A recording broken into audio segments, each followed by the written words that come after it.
కార్తీక పురాణం 7వ రోజు పారాయణం. కన్యాదాన ఫలం. వశిష్ఠ ఉవాచ. రాజా, ఎంత చెప్పినా తరగని ఈ కార్తీక మహత్య పురాణములో కార్తీక మాసములో చేయవలసిన ధర్మాల గురించి చెబుతాను. ఏకాగ్రచిత్తుడవై విను. తప్పనిసరిగా చేయవలసిన వానిని చేయకపోవడం వలన పాపాలను కలిగించేవి అయిన ఈ కార్తీక ధర్మాలన్నీ కూడా నా తండ్రి అయిన బ్రహ్మదేవుని ద్వారా నాకు బోధించబడ్డాయి. నీకిప్పుడు వాటిని వివరిస్తాను. ఓ జనక రాజేంద్ర, కార్తీక మాసంలో కన్యాదాన, ప్రాతస్నానములు, యోగ్యుడైన బ్రాహ్మణ బాలునకు ఉపనయనము చేయించడం, విద్యాదాన, వస్త్రదాన, అన్నదానములు చాలా ప్రధానమైనవి. బ్రాహ్మణ కుమారునికి కార్తీక మాసములో ఒడుగు చేయించి దక్షిణను సమర్పించడం వలన పూర్వజన్మ పాపాలు కూడా తొలగిపోతాయి. ఈ విధముగా తమ ధనముతో ఉపనయనము చేయబడిన వటువు చేసే గాయత్రీ జపము వల్ల దాత పంచమహాపాతకాలు నశించిపోతాయి. 100 రావి చెట్లు నాటించిన, 100 తోటలు వేయించిన, 100 నూతులు దిగుడు బావులను నిర్మించిన, 10,000 చెరువులను తవ్వించిన వచ్చే పుణ్యం ఎంతైతే ఉంటుందో అది పేద బ్రాహ్మణ బాలునికి ఉపనయనం చేయించడం వలన కలిగే పుణ్యంలో 16వ వంతు కూడా సమానము కాదు. మరో విషయం గుర్తుంచుకో. మాఘ్యాం వై మాధవే మాసి చోత్తమం మౌంజిబంధనం కారయిష్యంతి తే రాజన్ దానం దత్వాతు కార్తీకే. కార్తీకంలో ఉపనయన దానములను చేసి తదుపరి వచ్చే మాఘములో గాని వైశాఖములో గాని ఉపనయనము చేయించాలి. సాధువులు, శ్రోతేయులు అయిన బ్రాహ్మణ బాలునకు ఉపనయనము చేయించడం వలన అనంత పుణ్యము కలుగుతుందని ధర్మవేత్తలైన మునులందరూ కూడా చెప్పి ఉన్నారు. అటువంటి ఉపనయనానికి కార్తీక మాసములో సంకల్పము చెప్పుకుని ఫలానా వారికి నేను నా ద్రవ్యముతో ఉపనయనము చేయిస్తాను అని వాగ్దానం చేయడం వలన కలిగే సత్ఫలితాన్ని చెప్పడానికి స్వర్గలోక వాసులకు కూడా సాధ్యము కాదని తెలుసుకో. జనక నరపాల, ఇతరుల సొమ్ముతో చేసే తీర్థయాత్రలు, దేవ బ్రాహ్మణ సమారాధనలు వీని వలన కలిగే పుణ్యం ఆ ధనదాతలకి చెందుతుందన్న విషయం జగద్విదితమే కదా. కార్తీకములో తన ధనముతో ఒక బ్రాహ్మణునకు ఉపనయనముతో పాటు వివాహము కూడా చేయించడం వలన తత్పుణ్యం మరింత ఇనుమడింపబడుతుంది. కన్యాదానం తు కార్తీక్యాం యః కుర్యాద్ భక్తితో నఘ స్వయం పాపైర్వినిర్ముక్తః పుత్రాణాం బ్రహ్మణః పదం.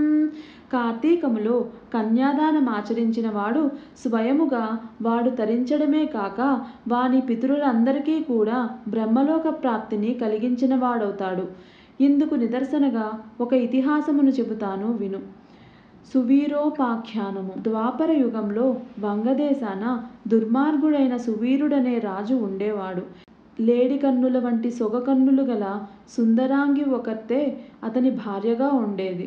దైవయోగము వలన సువీరుడు దాయాదులచే ఓడింపబడిన వాడై రాజ్యభ్రష్టుడై అర్ధాంగి అయిన సుందరాంగితో సహా అడవులలోకి వెళ్ళిపోయాడు.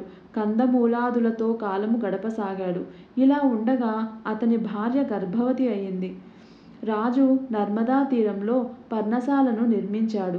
ఆ పర్ణశాలలోనే అతని రాణి ఒక చక్కటి కుమార్తెను ప్రసవించింది. సర్వ సంపదలు శత్రువుల పాలైపోవడం, తాను అడవుల పాలవడం, కందమూలాలతో బతుకుతున్న ఈ రోజుల్లో కడుపు పండి సంతానం కలగడం, పోషణకు చిల్లి గవ్వైనా లేని దరిద్రం, వీటన్నిటినీ పదే పదే తలుచుకుంటూ తన పురాకృత కర్మలన్నీ నిందించుకుంటూ అతి కష్టం మీద ఆ ఆడకూతురిని పెంచసాగాడు. కాలగమనములో సువీరుని కుమార్తె చక్కగా ఎదిగి నిజరూప లావణ్య సౌందర్యాదులతో చూసేవారి నేత్రానందకారిణిగా పరిణమించింది.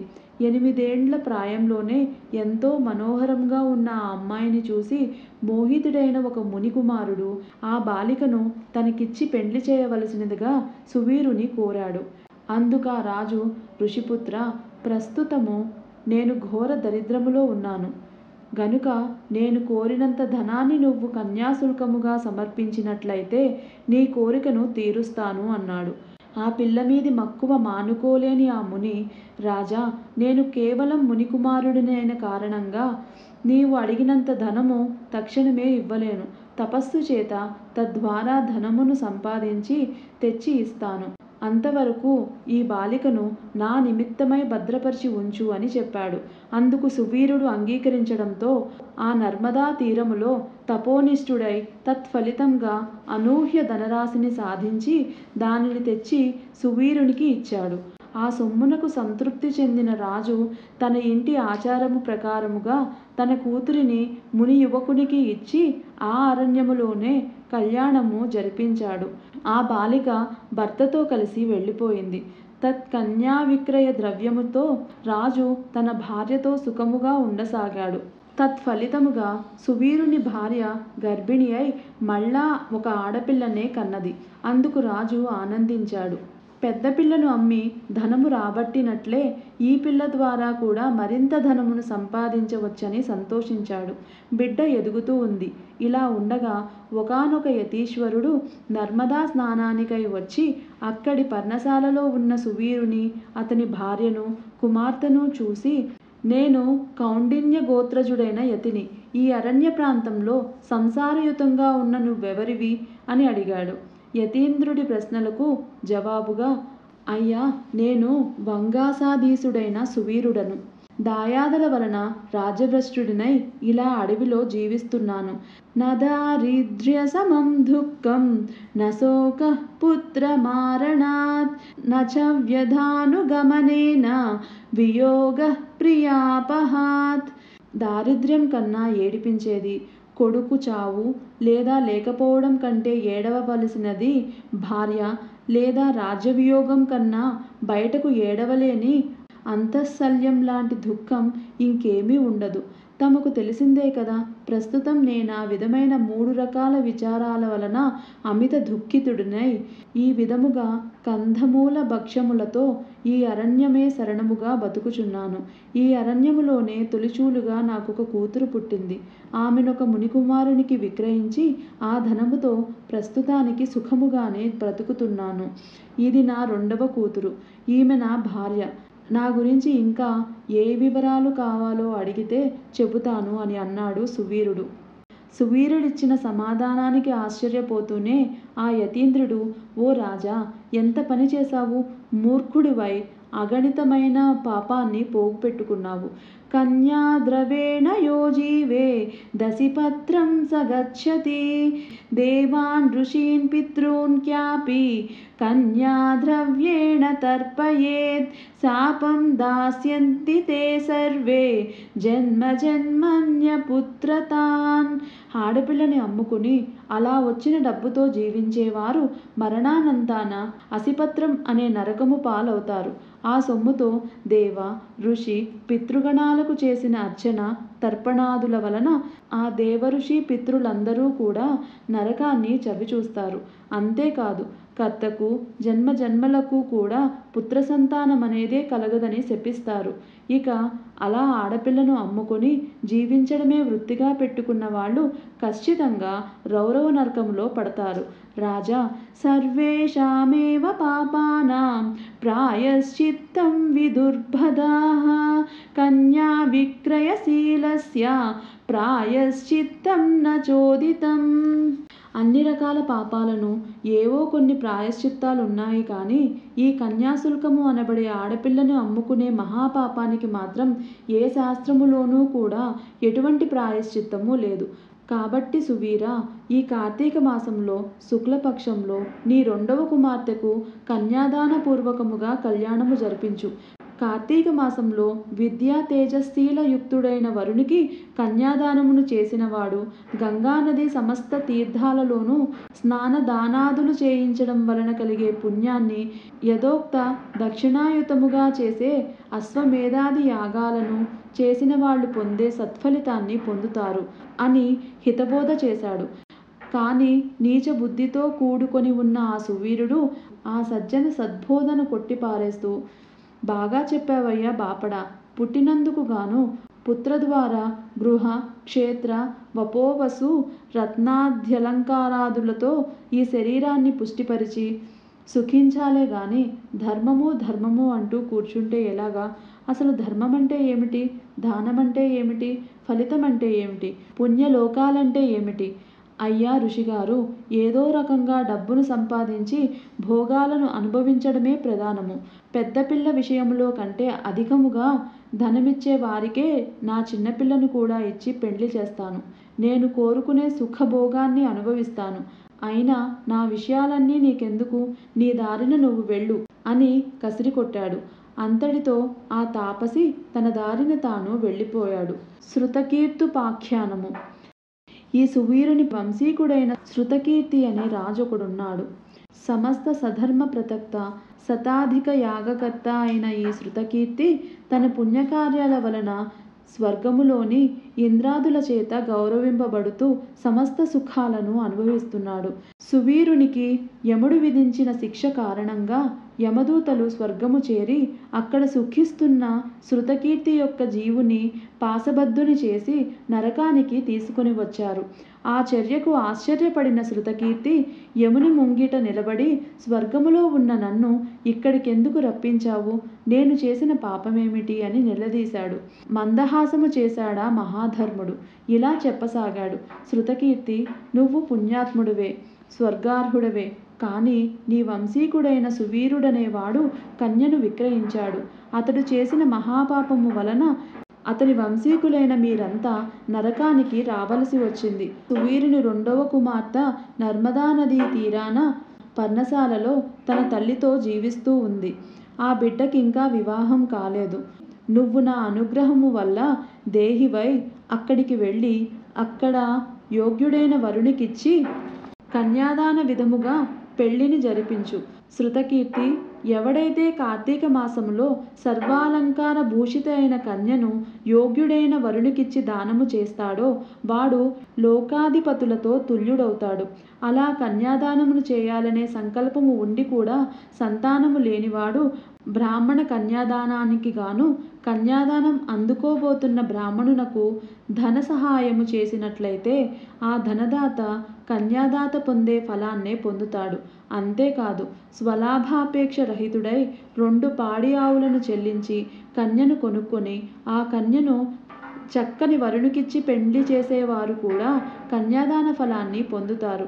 కాబట్టి శృతకీర్తి, నీవు తక్షణమే భూలోకానికి వెళ్ళి సువీరుని ద్వితీయ కుమార్తెను ఎవరైనా సద్బ్రాహ్మణునకు కన్యామూలముగా దానము చేసినట్లయితే తద్వారా నువ్వు, నీ పూర్వీకులు, ఈ సువీరాదులు కూడా నరకము నుండి విముక్తి పొందుతారు అని చెప్పాడు.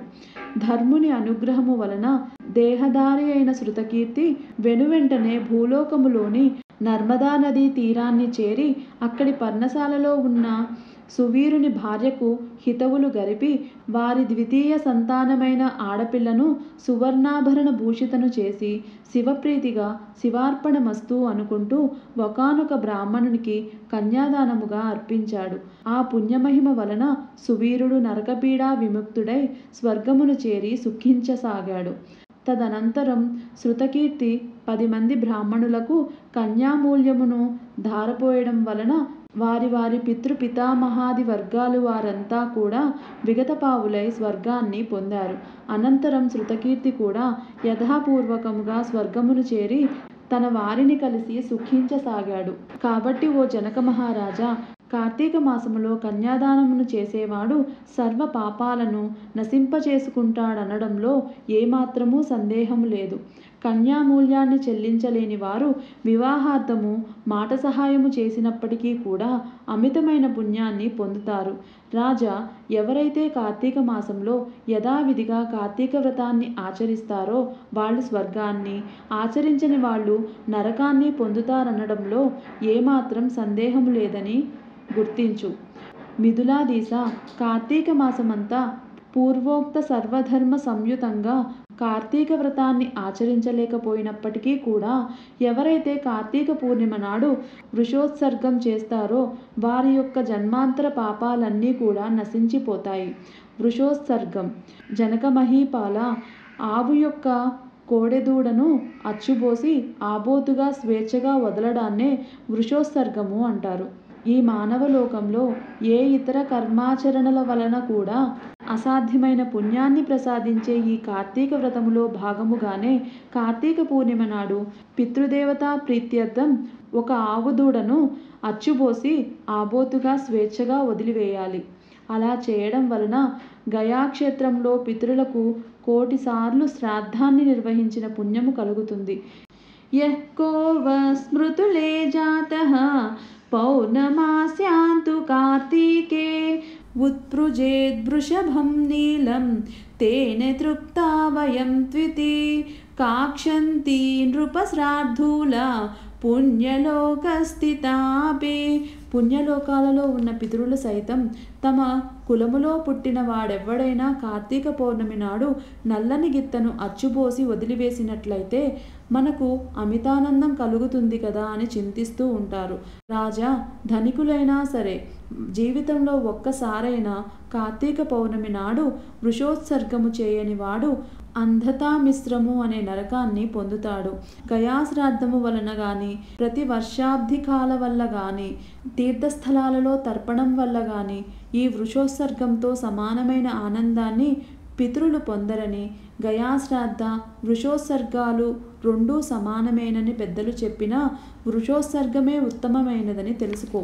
వివిధ దానాలు. ఇక కార్తీక మాసంలో పండ్లను దానము చేసేవాడు దేవర్షి పితృణాలు 3 నుంచి విముక్తుడైపోతాడు.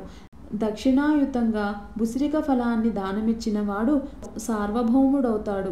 కార్తీక పౌర్ణమి నాడు లింగదానము సమస్త పాపహారకము, అత్యంత పుణ్యదాయకమే కాక ఈ దానము వలన ఈ జన్మలో అనేక భోగాలను అనుభవించి మరుజన్మలో చక్రవర్తిత్వాన్ని పొందుతాడు. నిషిద్ధాహారాలు. అనంత ఫలదాయకమైన ఈ కార్తీక వ్రతాచరణ సదవకాశము అందరికీ అంత తేలికగా లభ్యము కాదు. అత్యంతోత్కృష్టమైన ఈ కార్తీక మాసములో ఇతరుల అన్నమును పితృశేషమును తినకూడనివి తినడము, శ్రాద్ధములకు భోక్తగా వెళ్ళడము, నువ్వుల దానము పట్టడము అనే ఈ 5 మానివేయాలి. ఈ నెలలో సంఘాన్నము, శూద్రాన్నము, దేవార్చకాన్నము, అపరిశుద్ధాన్నము, త్యక్తకర్ముని అన్నము, విధవా అన్నము అనేవి తినకూడదు. కార్తీక పౌర్ణమి అమావాస్యలలోనూ, పితృ దివసము నాడు, ఆదివారం నాడు, సూర్యచంద్ర గ్రహణ దినాలలోనూ, వ్యతిపాత వైద్యుత్యాది నిషిద్ధ దినాలలోనూ రాత్రి భోజనము నిషిద్ధము. ఈ నెలలో వచ్చే ఏకాదశి నాడు రాత్రింబవళ్ళు 2 పూటలా కూడా భోజనము చేయకూడదు. ఇటువంటి రోజుల్లో ఛాయానక్తము ఉత్తమమని మహర్షులు చెప్పారు. పరమ పవిత్రమైన ఈ కార్తీక మాసములో నిషిద్ధ దినాలలో భుజించే వారి పాపాలు అగణితముగా పెరిగిపోతాయి. అందువలన కార్తీకములో తైలాభ్యంగనము, పగటి నిద్ర, కంచు పాత్రలో భోజనము, పరాన్న భోజనము, గృహస్నానము, నిషిద్ధ దినాలలో రాత్రి భోజనము, వేదశాస్త్ర నింద అనే ఈ 7 జరపకూడదు. సమర్థులై ఉండి కూడా కార్తీకములో నదీ స్నానం చేయకుండా ఇంటి దగ్గరనే వేడి నీటి స్నానం చేసినట్లయితే అది కల్లుతో చేసిన స్నానానికి సమానమవుతుందని బ్రహ్మశాసనము. సూర్యుడు తులలో ఉండగా నదీ స్నానమే అత్యంత ప్రధానము. చేరువలో నది లేనప్పుడు మాత్రం చెరువులో గాని, కాలువలో గాని, న్యూతి వద్ద గాని గంగా, గోదావర్యాది మహానదులను స్మరించుకుంటూ స్నానం చేయవచ్చును. ఎక్కడ చేసినా ప్రాతకాలంలోనే స్నానం చేయాలి. అలా చేయని వాళ్ళు నరకాన్ని పొంది అనంతరం చండాలపు జన్మనెత్తుతారు.